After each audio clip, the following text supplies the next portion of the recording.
Hi Libra, welcome to your week ahead tarot with me, Raphael from Reydiant Reality. It's an absolute pleasure to have you. Thank you so much for being here. Thank you so much for joining me. If you haven't already, please don't forget to like, share, and if you should so choose and it resonates, hit that subscribe button. If you are already a continued subby, thank you so much. You know it means the world. With that said, if you would like to book a personal tarot reading with me, you can do so on the website address below. And before we start, as always, I would like to bless all of my decks of cards with all forms of love, light, peace, prosperity and abundance, and I pray that the messages that come through are ultimately clear and concise. They help you on your path to your highest vibrational good. So let's have a look, see what the week ahead has in store for you, Libra. What is the overarching energy or theme that is working through your life this week? And this week you get the Chariot card, right? So this is a week of successes. It's a week of victories. This is a week where you can gain some new perspective over your life, but it also represents you gaining some sort of, whenever you get the Chariot card, it means that you've managed to come through some sort of a challenge, some sort of adversity. Now, it doesn't always have to be a hardship. Sometimes it could be something like a test. Sometimes it could be an exam. This represents the process of winning, of coming out on top. This is a week for you to go for it. If there's something that you want to ask for, if there's something that you need, if there's something that you have, tried time and time again, this week you could very well get the result that you're hoping for. The Chariot card is also a very fast card as well, so it has that sort of quick energy about it.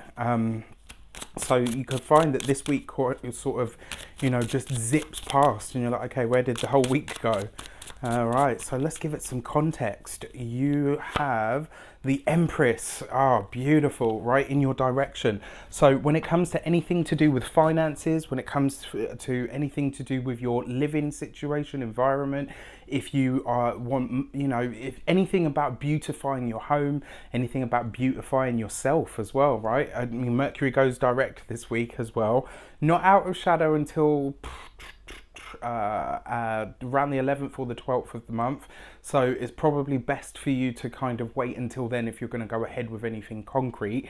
But yeah, this looks absolutely brilliant. The other thing with the Empress as well, she represents the fertile ground that we put our ideas in, right? She represents, so anything that you start this week, even from the 2nd onwards, Mercury goes direct, right? So that's factoring in the fact that it will station and then it will go direct. So it stations on the 1st, so I would say give it until the 2nd, and then you've kind of got the green light to move ahead with things. But this really looks absolutely brilliant.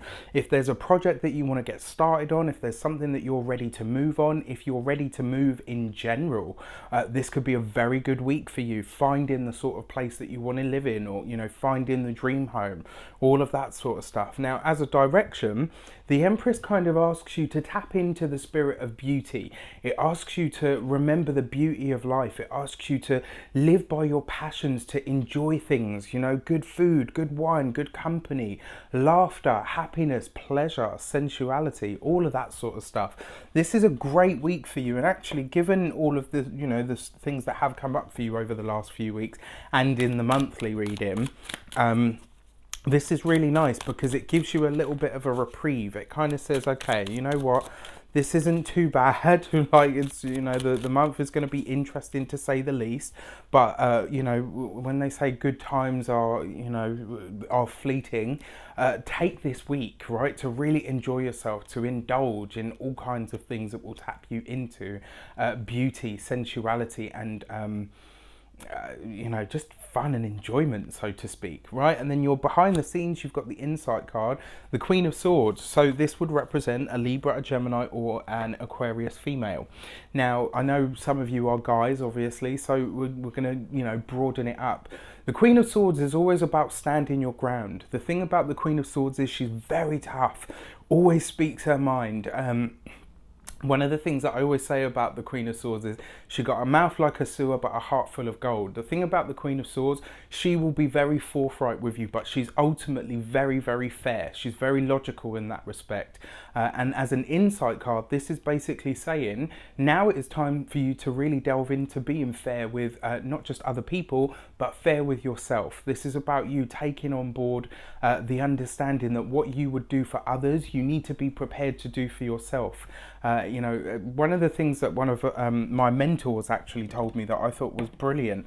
She and I think she got it from, I can't remember who she got it from, but she said she'd gone to a seminar, and this person had said, like, you know, if you're any sort of spiritual worker, if you give your work away for free, you're actually patronizing your clients. And a lot of people got really offended by that. But, you know, having thought about it, I was like, no, okay, because effectively what you're saying is, oh, well, you know, you can't afford to pay, or do you see what I mean? It's kind of like you're taking somebody's ability to do and to be away from them before they've even progressed. So as your insight card, this is basically saying don't rob yourself of the gifts that you would naturally, easily and freely give to others, right? This is about turning it inward this week and enjoying your life and being an active participant in the enjoyment of life. So please let me know in the comments how it shapes up for you. I wish you an abundance of all of that good stuff. Have a fantastic week. Take care, and I'll see you soon.